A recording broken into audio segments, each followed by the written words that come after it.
Yeah. Good morning. It's Uncle Lou here. That's right. It's me, Uncle Lou, live on YouTube for you. Thanks for watching. This is the morning shoe. Have y'all heard I know everybody has heard about the Dabo phone call. Have y'all heard the phone call, though? Have you heard the phone call? Dabo told that man to kick rocks. What phone call? Take that as a no. All right. Here's the phone call from Dabo Swinney's call. Dabo Swinney does a weekly call-in show where fans call in. It's a terrible idea, especially in today's age where you got literally millions of low-level elementary trolls running around. So I'm just gonna play the whole call, and y'all tell me how you think Dabo handled it. Appreciate everything you said, Coach Swinney. It sounded a whole lot like Tommy Bowden, and I'll tell you one thing: Tommy Bowden didn't make the same amount of money as you do. You make $11.5 million a year. That's second in college football, if I'm not mistaken. I'm curious why that salary has led to a 4-4. And I know we're going to talk about, just being a couple plays away from undefeated and all that. And I know you're a man of religion. I'm a big fan, Coach. Before you categorize me as being in the 1.5%, I was going to Clemson games, and my entire family, going back generations, has been going to Clemson games before, when you're in commercial real estate. So I'm not going to accept being in that 1.5%. And I respect the fact that you're a man of faith. I'm curious if you've ever read Proverbs 16:18, which talks about pride coming before the fall. I was in the military, and I was overseas for the big run. And so I couldn't watch all the games. I tried my best, but I always watched your press conferences, just for life advice, and I appreciated all that. Something changed after 2018. You're humble, you're hungry, and everything. And I always told people, man, Dabo, just listen to his press conferences. But after that 2018 national title, something changed, and there seems to be a lot of arrogance that came in. There's a lot of friends and family. I mean, 3 of the 10 on-field football coaches are external, experienced hires. Everyone else was an internal hire that had no experience before, or was a former player or friend. So I'm curious, why are we paying you $11.5 million to go 4-4, and it's not just this year. It's been, just the refusal to accept. All right. What's this guy's name? Tyler. Hey, Tyler. I've listened to enough of you, Tyler. Listen, you can have all your opinions that you want. All right. I don't know how old you are. Don't really care. All right. But let me tell you something. We won 11 games last year, and you're part of the problem, to be honest with you, because that is part of the problem. It's people like you that all you do is the appreciation, the expectation is greater than the appreciation. And that's the problem. And so, we've won 12 10-plus win seasons in a row. That's happened 3 times in 150 years. So if you want to know why, Clemson ain't sniffed a national championship for 35 years. We've won 2 in 7 years. And there's only 2 other teams that can say that, Georgia and Alabama. Okay? Is this a bad year? Yeah. And it's my responsibility. Take 100% responsibility for it. But all this bull crap you're thinking, all these narratives you read, listen, man, you can have your opinion all you want. And you can apply for the job. And good luck to you. All right? But to answer your question, all right, we're second in draft picks. We've graduated 98% of our guys. We're second in wins. All right? If you want to know why, again, I'm telling you, we're not perfect. There's a lot of teams that, Frank Howard never had a bad year. Coach Ford never had a bad year. Coach K has never had a bad year in basketball. People have a bad year. But the part of the problem is the appreciation. I used to tell people all the time, they'd say, what's the difference in Clemson? I'm going to tell you. At some places there's an expectation, but at Clemson there's an appreciation. And what's happened at Clemson is we've won so much that even when it used to be the fun's in the winning, now even when you win, people like you complain and criticize the coaches and question everything. People like you, all right, when I hired Tony Elliott to be the offensive coordinator who never called a play in his life, I'm sure you were critical then. All right, and he took us to 2 national championships. People like you who just love to destroy people with your comments, all right? I'm sure you've never made any bad decisions. I'm sure you've lived a perfect life. I'm sure you've led a bunch of people.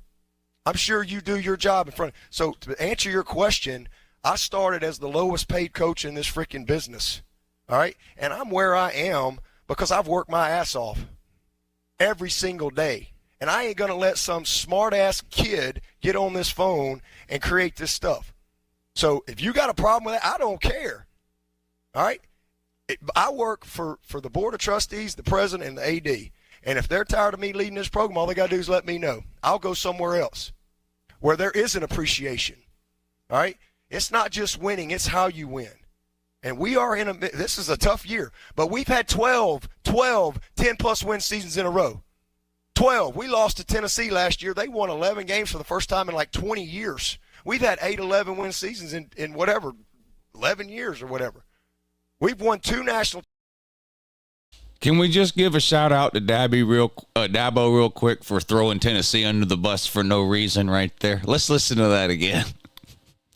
He's basically saying, you ought to be happy. Things could be a lot worse. We could be Tennessee. Let's just listen to that part again. We've won 12 10-plus win seasons in a row. That's happened 3 times in 150 years. So if you want to know why, Clemson ain't sniffed a national championship for 35 years. We've won 2 in 7 years. And there's only 2 other teams that can say that, Georgia and Alabama. Okay? Is this a bad year? Yeah. And it's my responsibility. Take 100% responsibility for it. But all this bull crap you're thinking, all these narratives you read, listen, man, you can have your opinion all you want. And you can apply for the job. And good luck to you. All right? But to answer your question, all right, we're second in draft picks. We've graduated 98% of our guys. We're second in wins. All right? If you want to know why, again, I'm telling you, we're not perfect. There's a lot of teams that, Frank Howard never had a bad year. Coach Ford never had a bad year. Coach K has never had a bad year in basketball. People have a bad year. But the part of the problem is the appreciation. I used to tell people all the time, and say, what's the difference in Clemson? I'm going to tell you. At some places there's an expectation, but at Clemson there's an appreciation. And what's happened at Clemson is we've won so much that even when it used to be the fun's in the winning, now even when you win, people like you complain and criticize the coaches and question everything. People like you, all right, when I hired Tony Elliott to be the offensive coordinator who never called a play in his life, I'm sure you were critical then. All right, and he took us to 2 national championships. People like you who just love to destroy people with your comments, all right? I'm sure you've never made any bad decisions. I'm sure you've lived a perfect life. I'm sure you've led a bunch of people. I'm sure you do your job in front. So to answer your question, I started as the lowest paid coach in this freaking business, all right? And I'm where I am because I've worked my ass off every single day. And I ain't going to let some smart-ass kid get on this phone and create this stuff. So if you got a problem with that, I don't care, all right? I work for the Board of Trustees, the president, and the AD. And if they're tired of me leading this program, all they got to do is let me know. I'll go somewhere else where there is an appreciation, all right? It's not just winning, it's how you win. And we are this is a tough year, but we've had 12 10-plus win seasons in a row. 12. We lost to Tennessee last year. They won 11 games for the first time in like 20 years. We've had 8 11-win seasons in whatever, 11 years or whatever. We've won 2 national championships. Clemson went 35 years, all right, probably since before you were born, your whole freaking life. And we've won 2 in 7 years.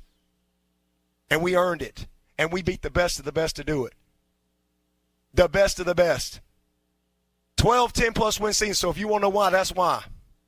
Am I perfect? Nope. I'm far from it. I am a man of faith. Absolutely. All right?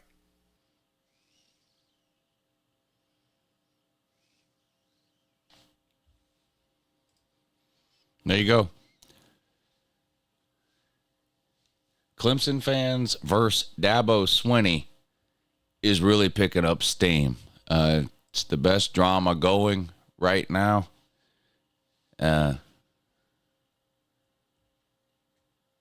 So, yeah. What do y'all think about that?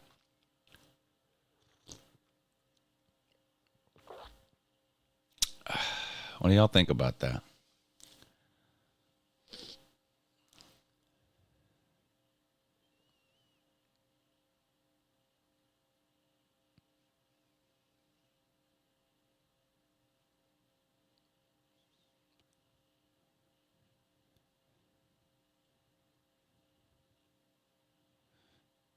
Dabo needs to call in the Lose show? Come on.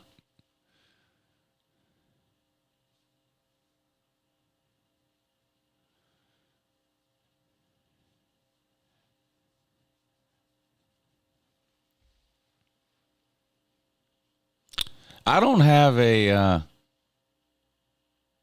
a problem with him defending himself against the caller. I mean, look, if you're a caller and you call into a coaching show and you ask those types of questions, like, you know, so I don't blame Dabo for defending himself, stating his record and all that kind of stuff. I do think maybe I think the issue I have with Dabo is more his overall kind of outlook on how he thinks things should be or how he thinks fans should act or behave. I don't know if this is like a result of social media culture or what, but I mean, I'm 45 years old. Like, so way before social media, you know, if I was hanging out with a group of my friends or something and we weren't happy with something at Georgia, we talked about it. We complained about it. This coordinator's no good. This head coach should be fired. This player's not any good. I wish this guy would play instead of that guy. Now, there was no way for coaches to hear that. These were conversations happening in living rooms or restaurants or whatever. Now with social media the way it is, you know,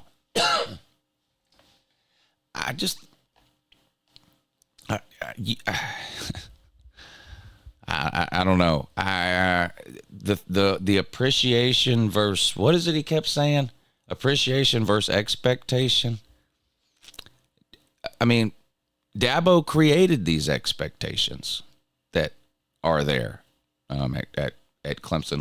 Like I don't blame the caller or Clemson fans in general for being upset with Clemson's season. It is an unacceptable season to be 4-4. Some of the losses they've had, and while I agree with Dabo that you might have a bad season now and then. That's true. But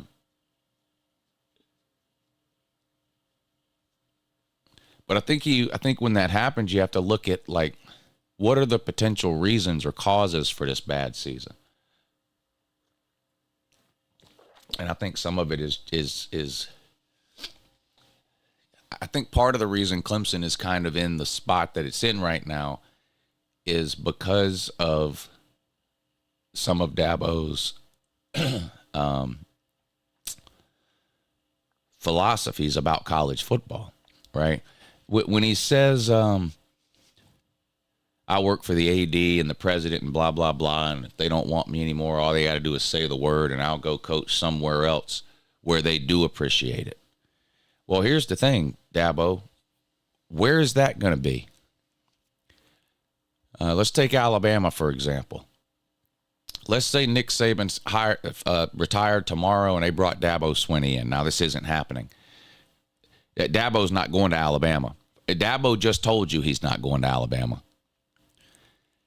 But just for the sake of argument, what if Saban retired and Dabo went to Alabama, and in Dabo's first year, he went 8-4? What do you think the Alabama fans are going to say? Do you think, Dabo, that they would have appreciation for that 8-4 season? Or would their expectation be higher than that? It would be higher. So, my advice to Dabo on the threatening to leave Clemson deal, to go somewhere that, in his mind, has appreciation. I can name some of those schools for you, Dabo. Here are schools where fans would have appreciation for what you're doing right now. Vandy. Any team in the ACC north of the state of North Carolina. Any team in the Big Ten West.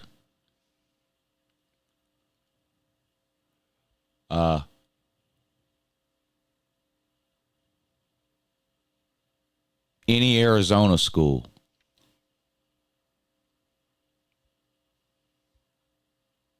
Any school in California north of Los Angeles. I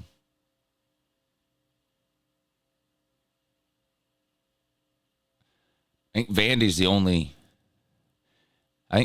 is the only SEC school you could go to, Dabo, where the appreciation would exceed the expectation. Expectation is what drives college football programs. Dabo.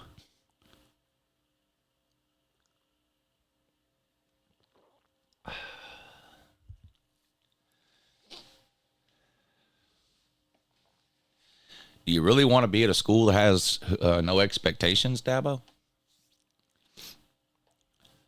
I don't know. But look, I'm not totally throwing Dabo under the bus for his response to this phone call. I mean, this guy had to know what he was going to get. This guy called into a call-in show and basically called Dabo an overpaid bum who sucks at hiring people and is arrogant. And I don't blame Dabo for getting defensive. And like I said, I have no issue with Dabo rattling off his list of accomplishments to answer the caller's question, which the basis of basically the caller's question summed up in a nutshell is, why are you making $11 million a year? So, I mean, the answer to that question is what Dabo said. 2 national titles, 6, 7 ACC titles in a row, whatever it was, 12 straight 10-win seasons, second most number of players drafted over the last 10 years, all that stuff that Dabo rattled off. That is why he's making $11 million a year. Maybe the caller disagrees with that, but that is the reason why. But I think Dabo should have left it at that. I just don't. I don't think it's a. Here's the thing: people don't like to see rich people complaining. They just don't. That might not be fair either. But like, this guy makes $11-12 million a year. Clemson's having a really bad year. I think it's perfectly okay for fans to question, hey, what's going on here? Like, I think that's a legitimate question to have. Not just in Clemson's case, in any case where you've been at a certain level and now you're no longer there. Okay, why? What happened? What do we need to do? What went wrong? So I don't know. I didn't like the part of Dabo's answer where he just basically goes on and on complaining that fans have high expectations. If Clemson fans didn't have high expectations, Dabo wouldn't be making $11 million a year. Because guess who pays that salary? The fans. Clemson does not pay Dabo $11 million a year. I've talked about this before a little bit over the last couple of weeks. These big state schools, they're not paying coaches millions of dollars a year. That's just not how it works. It works really the same way as it works in high school. A high school football coach has a certain salary he gets from the county or the state or whatever the case. That salary might be $30,000, $40,000, $50,000 a year. The boosters will supplement that coach's salary. So you might have a football coach in Augusta, Georgia, where I live, that all he makes is his $45,000 teacher salary, and he just happens to coach football as well. Whereas in Valdosta, whatever, the coach is also making his $45,000 teacher salary, but on top of that, he's being paid another $40,000 a year by the boosters. It works the same way in college.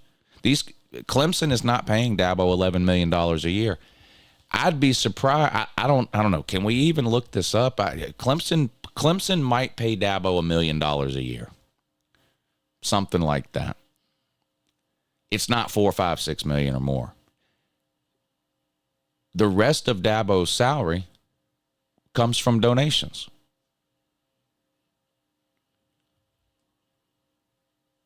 From fans. Fans who have extremely high expectations. And, well, let me ask you this. Do you think Clemson is taking in more donations over the last 10 years when Clemson's winning all these games, or in the previous 10 years when they couldn't make a bowl game? So the coaching salary, it's all related. You win games, fans get excited, expectations get raised, they're more willing to give because you're winning. As a result, the school has more money to give you, you get a raise. It's all related. So to come on here and cry and complain about, the fans, that's the part I don't like. Just leave the whole fans part out of it. It seems like you just hate everybody that criticizes you. Or maybe hate's not the right word, but it seems like Dabo is extremely bothered by the idea that people may be questioning what's going on there. I think that's a legitimate question. Now, the caller's entire approach was, look, you know what that sounded like? That sounded like a troll calling into one of these YouTube call-in shows. That's what it sounded like. It sounded like the guy was calling in looking for an argument. And I'm not saying there's anything necessarily wrong with that. I love a good football argument. I don't even know that I would call in to a Georgia football call-in show and take that kind of approach. I don't even know if I would do that. I guess it's impossible for me to say unless I found myself in the same position Clemson fans are in now, But like I remember when I wanted Mark Richt fired in like 2014 and 2015 and all that, I never once considered hunting down Mark Richt's weekly call-in show to call Mark Richt up and question his faith and his coaching ability. Like that thought never crossed my mind. But it crossed the Clemson man's mind yesterday. So I don't know. To me, the funniest part is Dabo throwing Tennessee under the bus for no reason. He basically told the fan, you should be happy. You should be happy with what you got. At least we're not Clemson. That's basically what he told the guy. Clemson won. What did he say? He said Tennessee won 11 games last year for the first time in 20 years.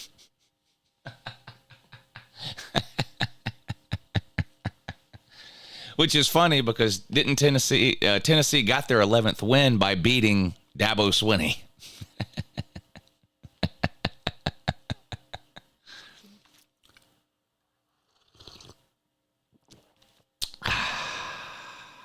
No, call-in show tonight at 9. So the college football playoff selection show, the first playoff rankings come out tonight at 7 o'clock. So what I'm going to do is I'm going to go live at 7 o'clock.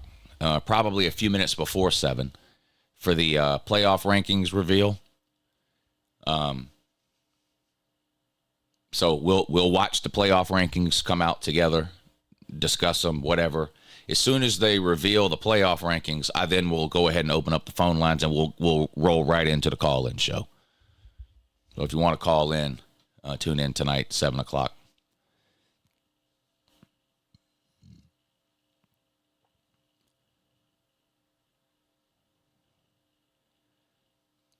And yeah, the expectation versus appreciation thing, I think Dabo's way off there. I don't think a head coach can succeed anywhere where there's not a ton of expectation.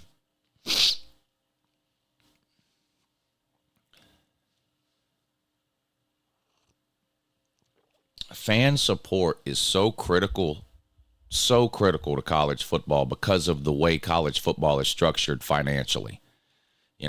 Without fan support, you don't get the new players lounge. You don't get the new practice facility. You don't get the new training room. You don't get a huge NIL war chest without fan expectation, because increased expectations cause people to increase their donations. That's just the way that's why good teams keep getting better and stay good. But it's a cycle that repeats itself. That's why it's so hard to stop being bad. Because when you're bad, donations dry up. When donations dry up, your NIL fund goes down. When NIL fund goes down, you can't get the players you need. When you can't get the players they need, you can't win games. When you can't win games, people give less money, and it's just a circle. And it's the same thing when you're winning. You win, fans are happy, they're excited, they donate. You take that donation, you build a brand new ball pit and water slide inside your players' lounge if you're Clemson, and indoor putt-putt course and all this kind of thing. It's all tied together. So I don't like that. I don't like his attitude or his thoughts about expectation versus appreciation. It's a bottom line business. He makes $11-something million a year. Anybody that is paid that well has got to take the good with the bad. You just have to. I mean, this isn't like, I don't know.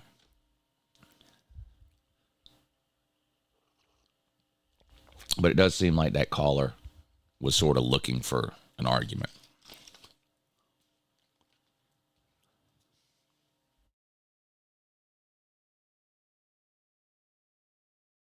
So in general, I guess to sum it up, in general, I don't have a problem with Dabo defending himself and taking kind of a combative tone with that caller. My only real issue is his thoughts on expectation versus appreciation, and kind of his what seems to be kind of overall attitude that fans basically don't have a right to question or criticize him. I do disagree with that, but I don't have an issue with Dabo defending himself based on. I'm glad we found the call, because when the story first came out last night, you could only read the transcript of the call, and it's just hard to get context from reading the transcript, So I think being able to listen to the call, both the caller himself and Dabo, I think allows you to have a better understanding of maybe why Dabo had the response that he had versus just reading the transcript, like was the case last night.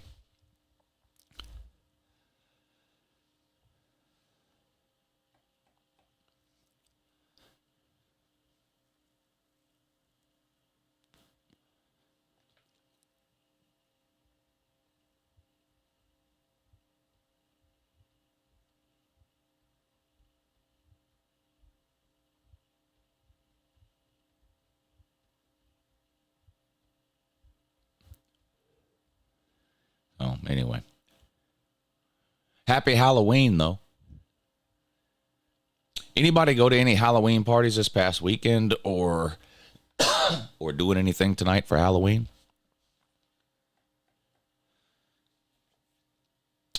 Speaking of the playoff rankings, I remember, I don't know, I guess it was 4, 5, 6 years ago, and maybe it's happened more than that, but I specifically remember 4, 5, 6 years ago, the first playoff rankings coming out on Halloween. And at that point in time, my kids were still young enough to do the whole dress up and, go walking around the neighborhood at 6:30, 7 o'clock type of thing. College football, I think it's Josh Pate. I give Josh Pate a lot of shit, but he's right about this. I think it's Josh Pate. Talks all the time about how college football screws up their schedule. Not the schedule of games, like when this team plays that team, but the college football schedule outside of games, like whether like the ACC yesterday released their schedule for the next 7 years. Did anybody know that was coming? Like, college football in general does a terrible job of scheduling things outside of just the actual games. There should have been a build-up for the ACC schedule release. They should have made a big deal about it. It shouldn't occur during the season. I don't know when college football is going to get it through there. The NFL plays football for about the same amount of time as college football does, about 1 month longer. But the NFL does a great job of keeping the NFL in the news 12 months a year. Their schedule releases are a huge deal. They happen in the offseason. Why? And it's not just the ACC. The SEC forever has been releasing their schedules at the end of September for the following year. Why? Why? The playoff rankings reveal show should not come on at 7 o'clock on Halloween. That's just a terrible idea. There are a lot of dads out there who would love to watch the college football rankings reveal show, but they have to choose between that and taking their 6-year-old trick-or-treating. It's just terrible. Why would you do that? Why does the first playoff ranking have to be released today? Why? It can't be released tomorrow.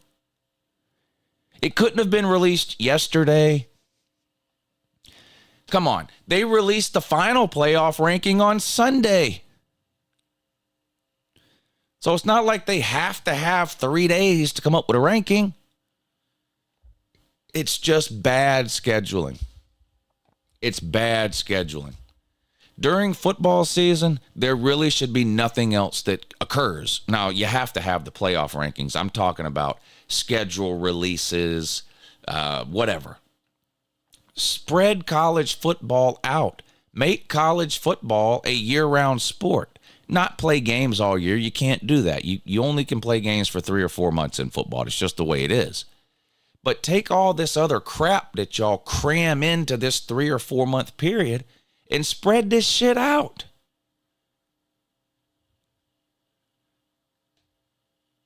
You know, you got football ends the middle of January. You've got signing day the first week of February. The rest of the month of February should be schedule reveals. One Saturday, the SEC and the Pac-12 reveal their schedule. The next Saturday, the ACC and the Big Ten reveal their schedules. Make a big deal about it. Put it on fucking TV. Make a thing of it. No. We're going to release our schedule on a random Monday afternoon in the middle of college football season. We're not going to give you any warning. There's not going to be any, we're not going to hype it up. We're just going to send out a press release to ESPN and Fox Sports at 2 o'clock in the afternoon on a random Monday that says, oh, here, by the way, here's our schedule for the next 7 years, the ACC. And another thing, this isn't the schedule for the next 7 years. This is like the third time in the last 3 years that the ACC has released a 7-year schedule. It's going to change again. They already had the schedule for the next 7 years, but now they're adding SMU, Stanford, and Cal, so they got to completely redo the schedule. Here you go. Here's your schedule for your next. First of all, why do I need to know the schedule for the next 7 years? Why? This is another huge problem. This is another huge problem in college football. Scheduling games 4, 5, 6, 12, 13, 14 years in advance in some cases. Georgia's got games scheduled right now in 2033. Who thinks any of those games are happening? It's ridiculous. I don't need to know anything except next year's schedule, and I don't need to know it until February. I don't need to know it now. You can tell me the schedule now. I don't care. Not talking about it. Not interested. Don't care who Georgia plays next year. We're in the middle of this year.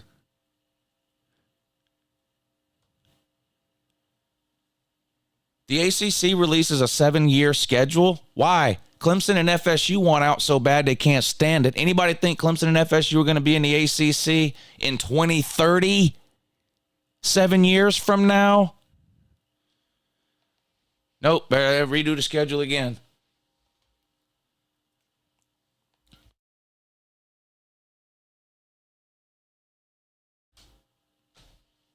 Even if Clemson and FSU are in the ACC 7 years from now. You don't think anything's going to change in the ACC over the next 7 years? No one's going to be added. No one's going to leave, whatever the case. Come on. It's just ridiculous. And then you want to know how come these teams have these shitty schedules. And look, I haven't made excuses for Georgia. I think they should have played Oklahoma, either at Oklahoma or on a neutral site. That's on Georgia. They fucked that up. But one of the reasons you end up with teams playing a bunch of shitty games is because these teams are scheduling games out 5, 6, 7, 8 years in advance. God damn. Alabama goes out and schedules Florida State, Southern Cal, Wisconsin. It looks like great games. And then 15 years later, when the game is played, one of the two teams ain't worth the shit.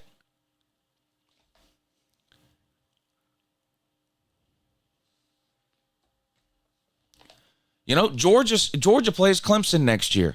When we scheduled that game 6 years ago, that looked like a great game. We had no way of knowing Clemson was going to be in the fucking toilet. Now it's just another, Georgia's playing a bunch of fucking cupcakes. They tried to schedule a good team. We can't help it. That team fell off a cliff. Clemson's in the goddamn toilet. You gonna rag on Georgia next year because Clemson's terrible? How about wait till like right now to start trying to even think about next year's schedule if you're Georgia or Bama or Clemson or Ohio State or Michigan, and look around the country and go, you know what? This team's pretty good. Let's see if they want to play in week 1 next year. Why do I need to know who Georgia is playing in week 1 in 2028? We've got home and home scheduled with Florida State like in 2028 and 2030 or some shit. And I would love to play Florida State. But why do I need to know that now? And does anybody think that game will actually be played? Probably not.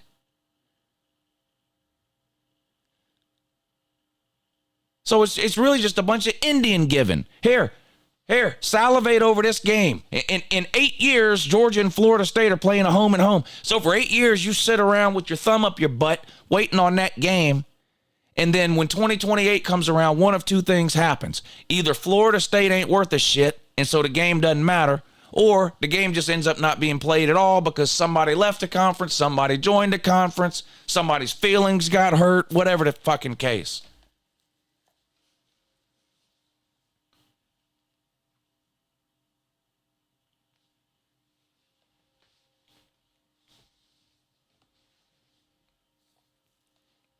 But yeah, thank God the ACC put out a schedule release that no one knew about or cared about yesterday at 2 p.m. on a random Monday in the middle of the college football season, so that we know what conference games Wake Forest is playing in 2028.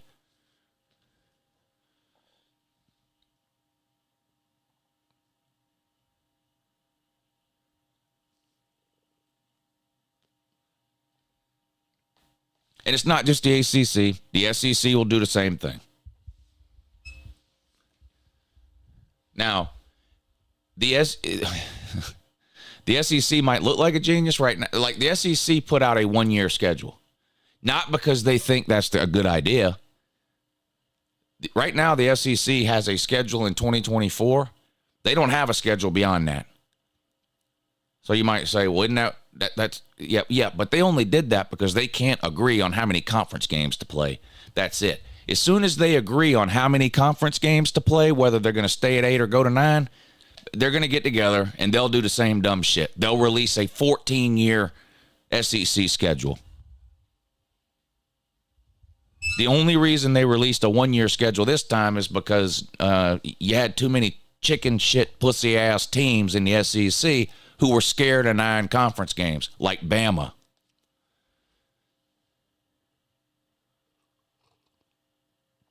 But the SEC will be right back to doing that dumb shit too. Scheduling their games 10 years in advance. Shit makes it doesn't make any sense at all.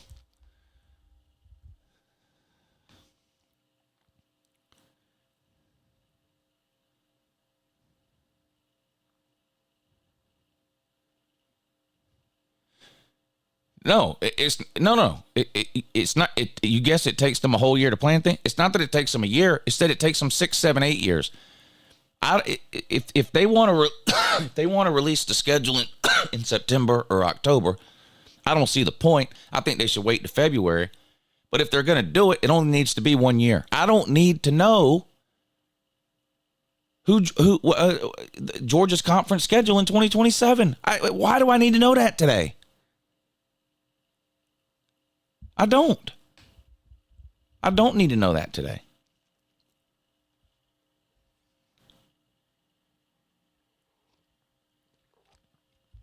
When Georgia and Oklahoma canceled their game with each other, why is it you think that they both ended up having to schedule lower classification teams?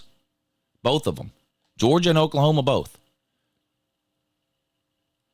Why do you think that is? Why do you think Georgia and Oklahoma sat around and went, man, thank God we don't have to play each other. Now we can schedule some no-name high school team.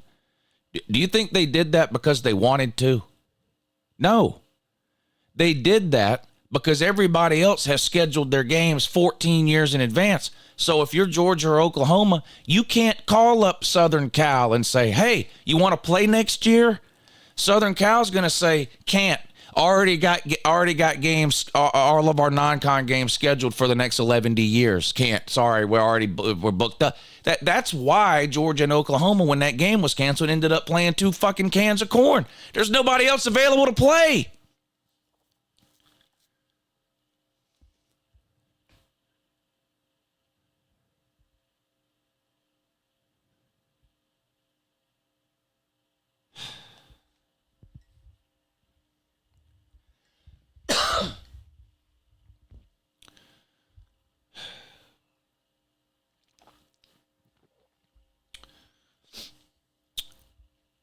Then why did Clemson and UJ do it in 2021? Why did they do what? Play? Because the game was scheduled 5 years in advance, dumbass. What did you wake up yesterday?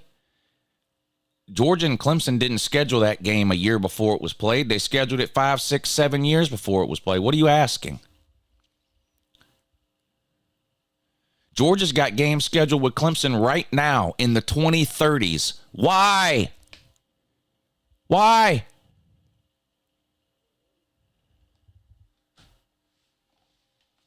Look.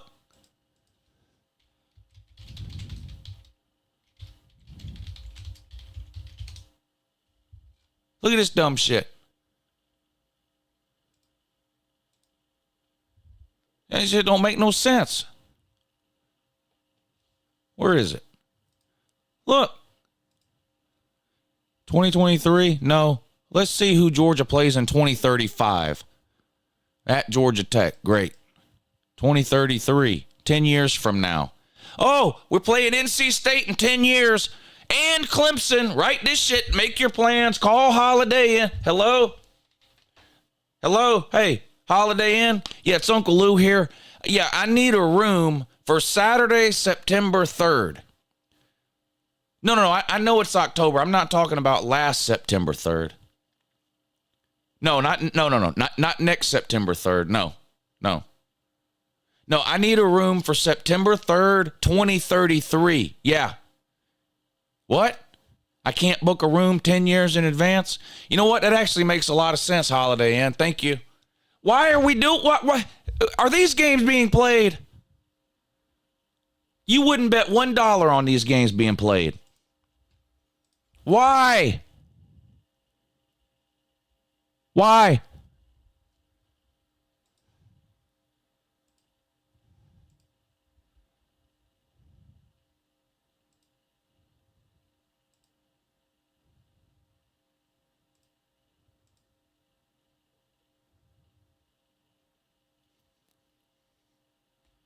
Don't worry. If you can't make the Georgia-Clemson game in 2033, don't worry. They play in 2029, too.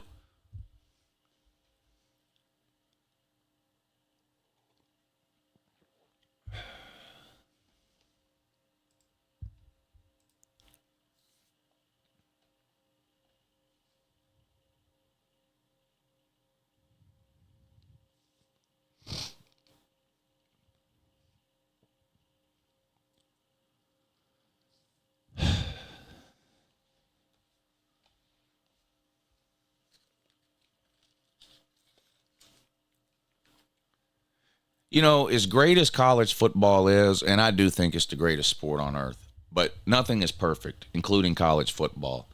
And it just seems like some of this shit would be so easy to fix. And honestly, a lot of it, I think, is because there's not really anybody in charge. You know? Whether you want to call it a college football commissioner or whatever, because there's nobody in charge, it just creates chaos.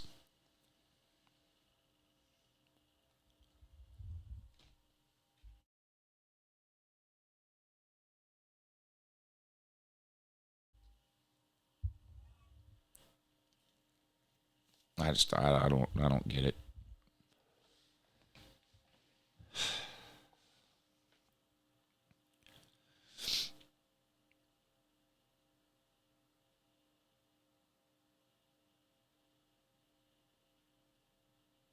I don't know.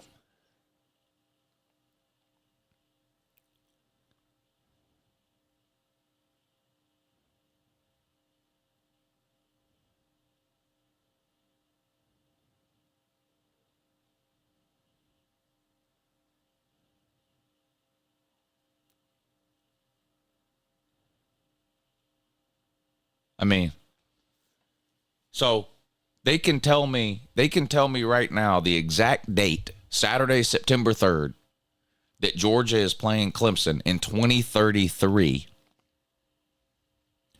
But yesterday, when they released the ACC schedule,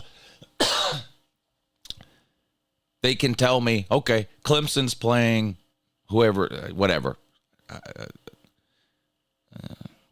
Clemson's playing SMU. But we're not telling you when. Just sometime next year. Like, they don't, like, I need to know the exact date for Georgia versus Clemson in 2033. But then they release the conference schedule for next year, but don't tell us the dates. Like, we'll tell you the dates later, but trust me. Trust us. Miami is playing NC State. Trust me. I'm not going to tell you when yet. We'll tell you when later. It'll be sometime next season. We're not going to tell you the date yet. But Miami is playing Bethune-Cookman Saturday, September 3rd, 2029. Well, like, why? It's just so backwards. ACC releases the schedule for the next 7 years, conference schedule. So you look at next year's schedule and you're like, oh, we play these 8 teams. When do we play them? I don't know. We'll tell you later. Huh? Well, why can't you tell me now? You released a schedule, but this is like you go to a restaurant, you order a meal, they bring it to you half fucking cooked. Why do you have to release the schedule in the middle of a Monday afternoon, in the middle of the season, but you can't tell me the dates when the games are being played? Here's who you're playing, but we're not telling you when you're playing them. We'll tell you later. Hey, tell me the whole thing later then. Like in February. I don't need to know right now.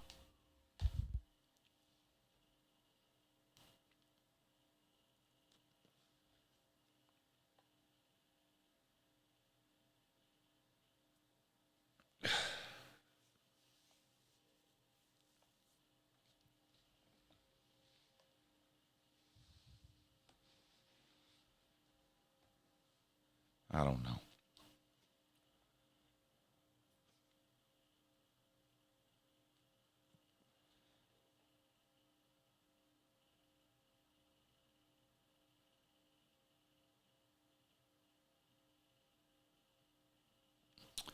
Watching a game the other day on Saturday. I don't remember which stream it was on. I don't remember if it was the Patreon stream or the YouTube stream.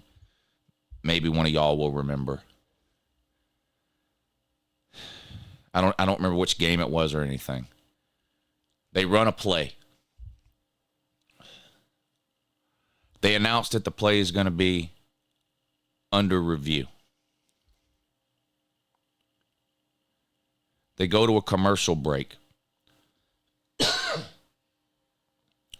Commercial break 4 minutes long. 5 minutes long. They come back from commercial break. The referee is just starting the review.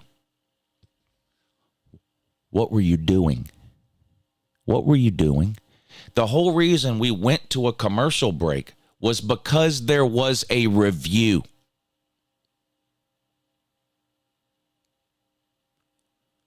The network takes a commercial break. They come back.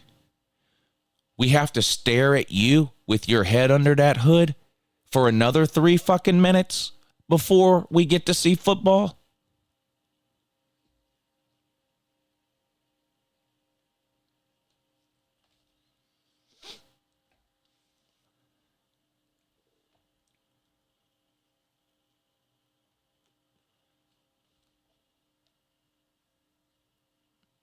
Do y'all remember that? We talked about it when it happened in the stream on Saturday. They run a play. The referee runs out, turns his microphone on. The previous play is under further review. The commentator goes, all right, we'll take a commercial break while they review the play. 3, 4, 5 minutes of commercials. Here's what you fit. When that happens, here's what I'm thinking. Okay, somebody in a control booth somewhere is keeping an eye on the field, and as soon as the referee gets ready to announce the decision, they're going to come back from commercial break.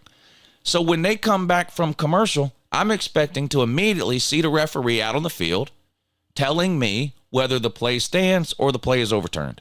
Instead, they show the referee walking towards the sideline. He goes over to the little thing and puts his head under the sheet. What was he doing for 5 minutes?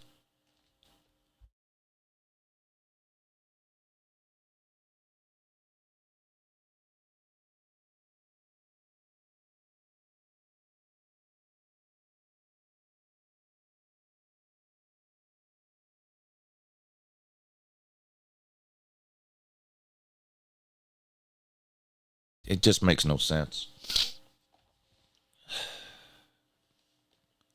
What is it? Not even 9 o'clock. I'm fucking pissed off. I guess today's going to be a great day.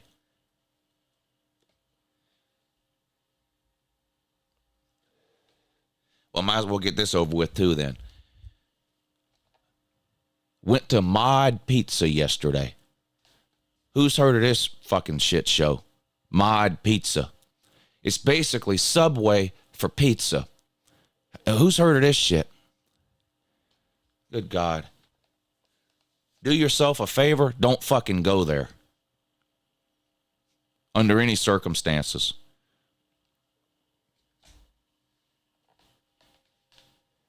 You ever left a pizza place wishing you would have gone to CC's Pizza instead? Then go to Mods. Go to Mods. The crust is so thin. It's like eating a pizza on a crack. When I would bite into the pizza, the crust would crumble. You ever bite into a saltine and the whole thing falls apart? You ever tried to... When you eat a saltine, you got to put the whole fucking thing in your mouth. You got to eat the whole thing at once. I don't care what you put on the saltine cracker. I don't care what it is. Some kind of a dip. What? You've got to eat the whole saltine cracker at once. You got to shove it all in your mouth at the same time. Why? Try to take a bite. Try to bite half of a saltine. What happens? The whole thing crumbles and falls apart. That's Mod Pizza. With spaghetti sauce and 2 pieces of pepperoni spread on it.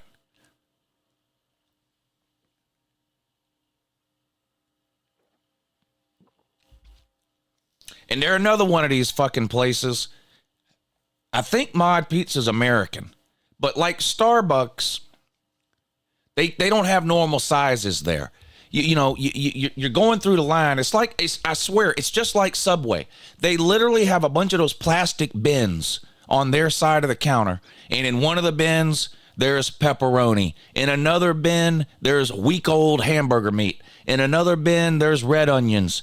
In another bin, there's sausage, whatever. And you literally just go, yeah, I'll have spaghetti sauce, mozzarella cheese, pepperoni. It's just like fucking Subway. It's just like Subway. Hey, put the shit on there.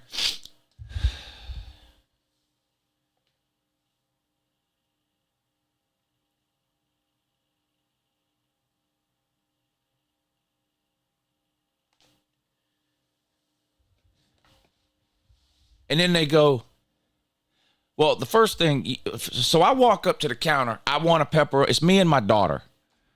Hey, we want a pepperoni pizza. This is what I told the lady. Just listen to this shit. I walk up to the counter. I go, yeah, we want just a pepperoni pizza. She goes, okay. What size? And she pointed. This is one of those deals where they got the menu on the wall. She points. I look over at the wall. I can't really make heads or tails of it. It's a bunch of bullshit on there. Anyway, I finally figure out what the sizes are. Not small, medium, large. Not 8-inch, 12-inch, 16-inch. Nothing like that. Nothing that would make sense. Like Starbucks, they have invented their own words for sizes. So, like, there's literally a size of pizza called Mod. Hey, Mod ain't a size. Mod is the name of this place. Maud is the name of some 90-year-old white lady that lives down the road. It's not the size of anything. I want a mod size? No. Can you mod size that? I don't even remember what the other sizes were. Let me see if I can look it up, because they're all equally as dumb. Mod pizza sizes. Let me see. Mod. Oh, mini, mod, mega. Mini, mod, mega. So so what size do you think I ordered? I did what everybody does in a situation like that when you don't know what the fuck you're doing. I ordered the one in the middle. Mod, I guess. Okay. So mod pizza because I figured that's enough to feed 2 people. It's I think it ended up being 6 slices of pizza basically. So I don't know. So it was like a 10-inch pizza maybe. It's bigger than like a personal pizza. It's not like, how you go to Pizza Hut and they have like the personal pizzas. It's bigger than that. So anyway, I said that ought to feed 2. Give me the one in the middle. I'll take the mod size. Okay. So the lady goes, she gets a piece of uncooked dough.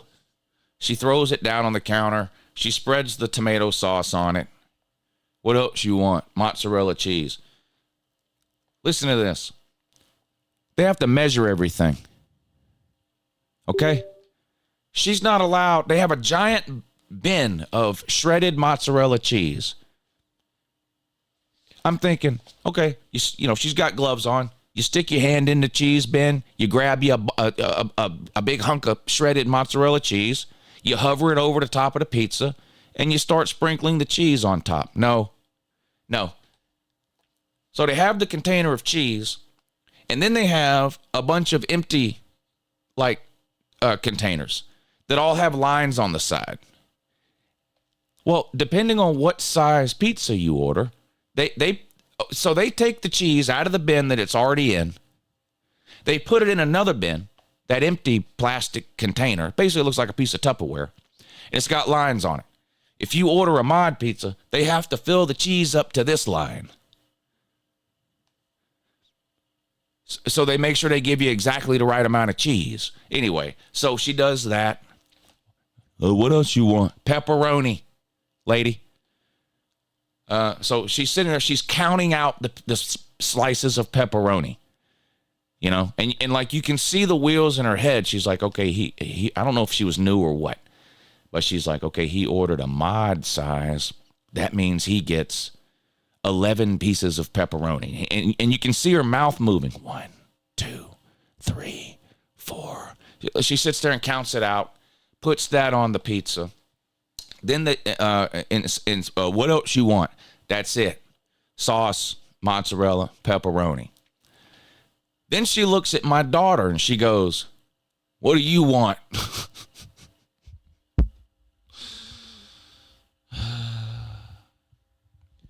I said, we're both eating that. We're sharing that.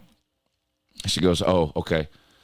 So then they have one of these wood burning stoves, whatever they're called, these pizza ovens. She slides the thing in there. I had also ordered a salad. Huge fucking mistake. Huge fucking mistake. I'm not bullshitting you. For those of you who have been to mods, you know I'm telling the truth. I ordered a salad. It worked the same way the pizza did. She had to measure out the fucking lettuce. Now, a salad is served in a clear plastic bowl. It looks like a Tupperware bowl, okay? They've got a giant bin of lettuce sitting there. It's just like you would see at Subway. She's standing in front of this counter, and sunk down into the counter is 100 different ingredients for pizza and salad and that. Okay? A huge bin of salad sitting there. And my empty bowl that she's about to make my salad in sitting right there on the counter. She can't just stick her hand into that salad and put me some salad in the bowl. There's a separate container with lines on it, and she has to put the lettuce in that bowl first, make sure it equals the salad line, and then she's allowed to dump that lettuce into my bowl. And then anything else you ask her to put on the salad, same way. I want shredded cheddar cheese on there. Well, guess what? There's an empty container for cheese measuring, and she has to go and get that. It blew my fucking mind. Blew my mind.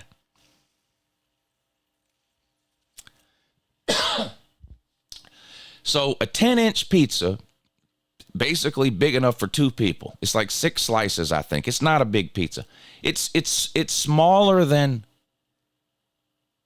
a small pizza you would order from Pizza Hut or something. It's cooking. She's got my salad ready. I say, hey, do you got Italian dressing? This is a pizza place now. This is a pizza place. What kind of dressing do you want? I want Italian dressing. As soon as I say it, she looks at the guy next to her that's also working there, like I was speaking Chinese or something. The guy looks at me, looks back at the girl. The girl then looks up at me and goes, we don't have Italian dressing.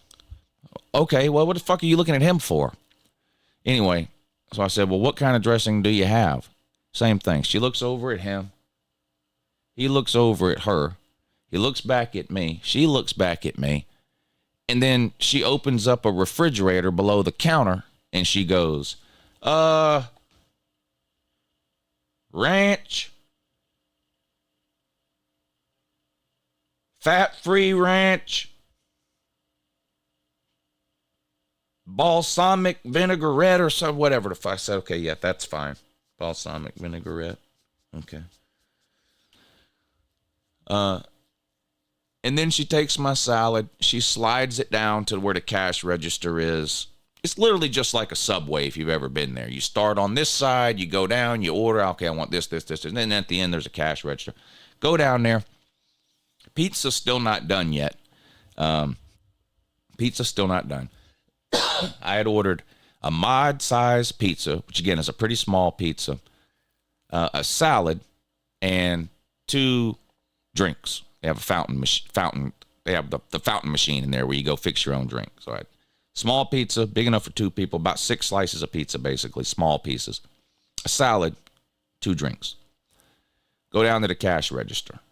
She's punching whatever it is she's punching on the thing. She goes, that'll be $23. I like $23. Oh, okay. All right, whatever. I said, where are the cups? Do you give me the cups? Are they over there? What? She was like, oh, that's right. You wanted 2 drinks. Yeah. She punches some more shit in. $28 now. $5 it added to get 2 drinks. Anyway, so she says, that'll be 28, whatever. I pull my card out. I pull my debit card out. It's got the debit card machine right in front of me. I go to slide my card into the debit machine. You already know what it says on guess what it says on the screen. Guess what it's asking me on the screen of this debit card. Yeah, would you like to leave a tip? Well, first of all, I had a list of about 25 tips I'd have liked to have left that lady. But I talked about this the other day. This tipping shit is getting out of control. Tipping, I'm tired of tipping being used as an excuse to pay people $2 an hour. Tipping is for service. I tip for service. I don't tip so that Mr. Mod Pizza can pay you $2 an hour. You didn't do anything. You didn't do anything for me to have to tip you. Nothing. I've got to get my own drink. I've got to carry my own food to the table. I've got to get my own fork for my salad. I've got to get my own napkins. If I want a refill, I got to get my lazy ass up and go back over to the drink machine and get my own. What is it you want a tip for?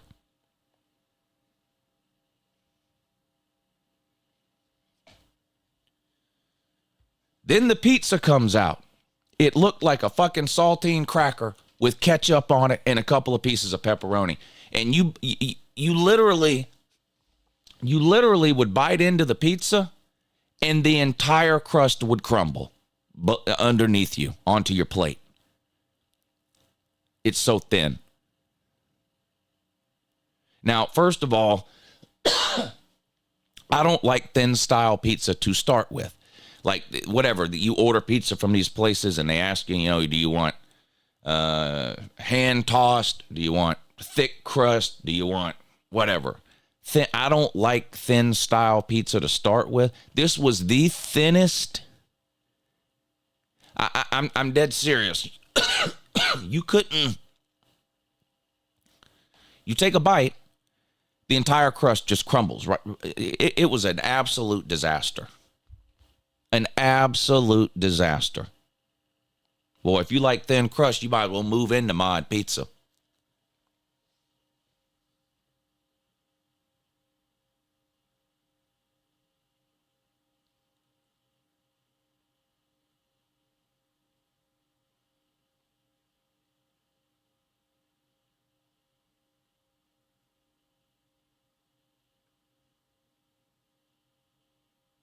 How much do you want to tip?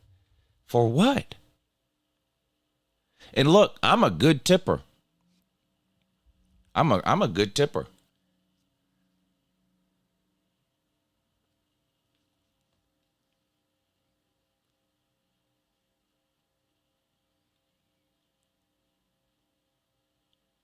But I'm not going to tip just so you can pay somebody $2 an hour. I'm not going to do that. I tip waitresses because they provide me with a service. They take my order. They bring me my food. They ask me if I want anything else. They come and check on me 10 times.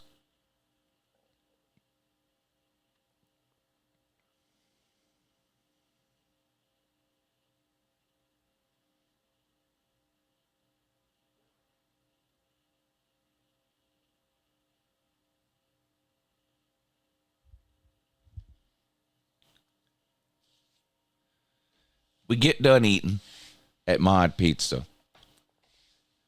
And again, we'd never been there before. So we get done eating. We each pick our plate up. And over near where the Coke machine was, there's what looks like 2 trash cans underneath the counter. You know how these, it's like the gas station has these, fast food restaurants have these. There's a flap thing, that says thank you on it or something like that. And you push your trash through the flap into the trash can. You guys all know what I'm talking about, right? Well, your pizza is served to you on a silver, like a gray platter, a gray circular platter that the pizza comes on. That platter is obviously not trash. Like, they reuse that. It's a dish. They wash it, they reuse it. And then there's a real thin piece of paper on top of that, and then your pizza is on top of that paper. So when you're done eating and you're getting ready to throw your own shit away, because again, they're not going to come do it, even though they want to tip. They're not coming to clean your table off. No, they're not doing any of that. They just want to tip for nothing. But anyway, I picked the trash up off the table. I put all the trash on top of this gray dish. I walk over to where the Coke machine was because I remembered there was the trash can there. And down underneath the Coke machine, there is what looks like 2 different trash cans, and they both have the little flap things on them. So I take the silver tray, I push it into the flap. The flap opens. It is the trash can. It's overflowing, of course, but I managed to dump my plate off inside that trash can. Then I'm standing there holding this plate. So I'm looking around. I'm like, do they have a bin here where you dump the plate? I don't see a bin. I'm looking all over. I don't see anything like there's not a stack of plates where like other people have put them, so I know where it goes. And I'm literally standing around like a fucking idiot, going, okay, where does this tray go? I couldn't figure out where the tray goes, so I turned around to where the ordering counter is. The guy was standing there, looking at me. He didn't say a fucking word while he sees me standing there, obviously going, okay, what the fuck? I don't know. He didn't bother to say a word until I took that plate and set it on top of the ordering counter right in front of him because I didn't know what else to do with it. He goes, sir, do you mind putting that over there? And he points. I turn around. There's a separate bin, looks just like the trash bin, exactly the same. It's even got the flap thing on it. But instead of saying thank you or trash or whatever normally it says on that flap, it says plates. Now you might think, well, why didn't you notice that when you were looking that it said plates? When you've seen something a million times, it's easy to look past something. When you just look at this thing, it looks like a trash can. It looks like every fast food trash can you've ever seen. It's a brown wooden counter looking thing with a flap in it. And you glance at it and you go, oh, that's a trash can. And the one by the Coke machine was a trash can. But then there's one somewhere else that looks just like that one, but it's not a trash can. That's where your plates go. Oh, okay. Well, do you want to tip me? That's what I should have asked him. I'll go put the plate up. How much do you want to tip me? I should have asked him that because they asked me how much I wanted to tip them. I should have asked him that. Yeah, I'll go put the plate up over there. How much do you want to tip me? 5%, 10%, or 15%?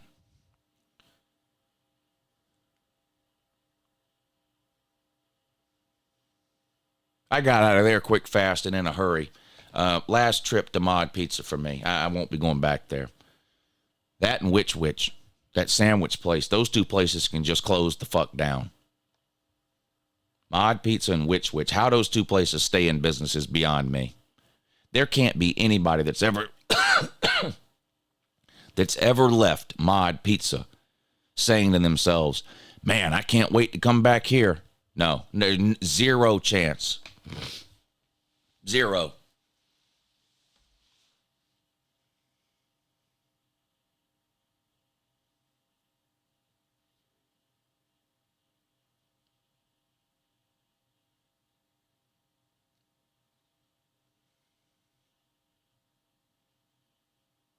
Mod Pizza.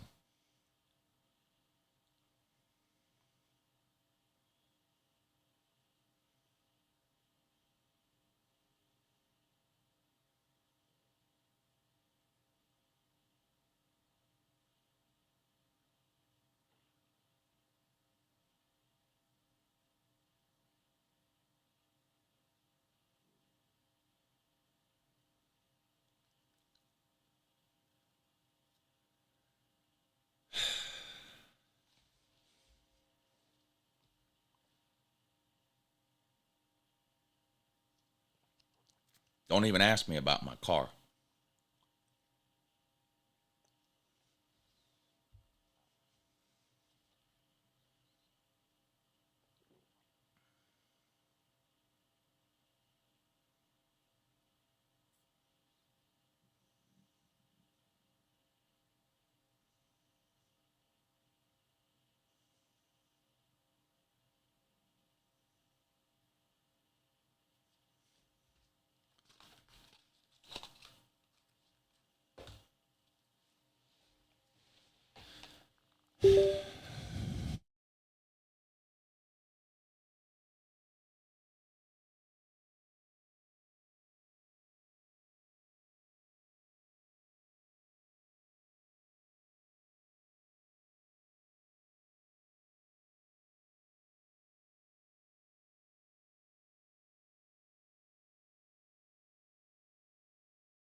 I don't know.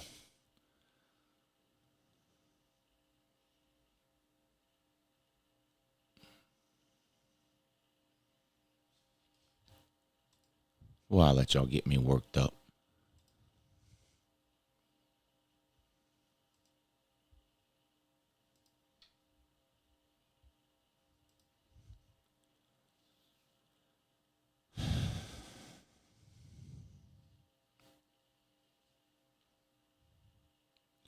All right, I'm going to get out of here. I got to calm down. I'm going to go take a cold shower. I'll be back on tonight at 7 o'clock for the college football playoff rankings reveal show. We'll watch the rankings get revealed, and then we'll do the call-in show. All right. All right. Don't go to Mod Pizza, and have a great day.